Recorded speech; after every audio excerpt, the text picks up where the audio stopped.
We're in lovely downtown Cary at the Cary Area Public Library, and I'm talking to Tim Jack, who's the head of Adult Services, and Diane McNulty, who is the library director. And we're talking about dancing here. I understand you have dancing boys. What is this? It's a Dance Dance Revolution tournament we had. And that's called DDR? DDR. And what it is, it's a video game where you have these electronic pads that you actually dance on when the video game tells you to dance. So they're following moves on the dance screen. And it seems to be a fun game that's very popular. I imagine it takes a lot of energy. Can you do it? Oh, no, I can't. My daughter does, but I can't even come close to competing. Although there is an exercise mode to the game, so it is set up for kids to exercise as well. That's and great. Good way to practice. Why do you think it appeals to boys? I think it's just the competitiveness. The winner was a boy, and it's just the fact that it's a competition and they want to beat the other person.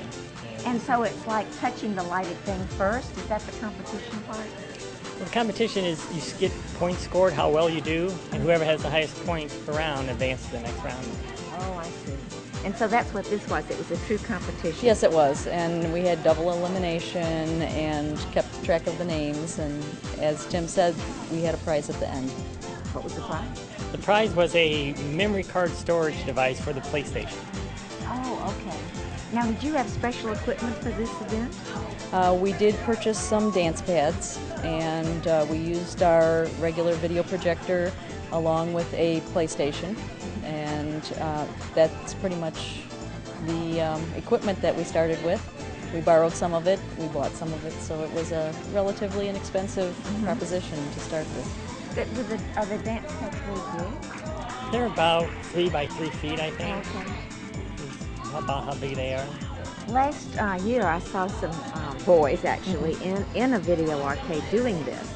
And I was, everybody else in my party kind of straggled off, and I was fascinated with it. I mean, it was very athletic actually. It's athletic, and also you have two people at that age range concentrating totally, and that's kind of rare. And also, if you look behind them, you would have 2 to 5 to 10 of the people waiting for their turn, also mimicking, dancing along with them. And so that's quite impressive, I thought. And so because it's programmed, it's the same dance over and over again? Actually, there's a choice. What we did was we made them do the roulette mode, so they couldn't actually pick which one they wanted to. They couldn't pick their favorite song. It was a random choice, but there's quite a few different musical tunes on the game, and we just did the roulette, and it was chance whatever song they got. So are you going to do this again? I believe we will, since it was successful, and we actually had more boys than girls participate. How old? They ranged from junior high through high school aged, and we had about half as many more boys than we had girls. So that was a success on our turn. Teenage boys in the library. Yeah, boy. And I do believe we will do another tournament. The library is a lot more than books. It's all kinds of information, and sometimes that information is in a software program, and it happens to be fun. Right.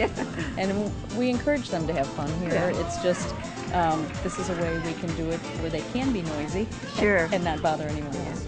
Well, I think it's a great idea, and I applaud your, your daring to and taking on something a little different.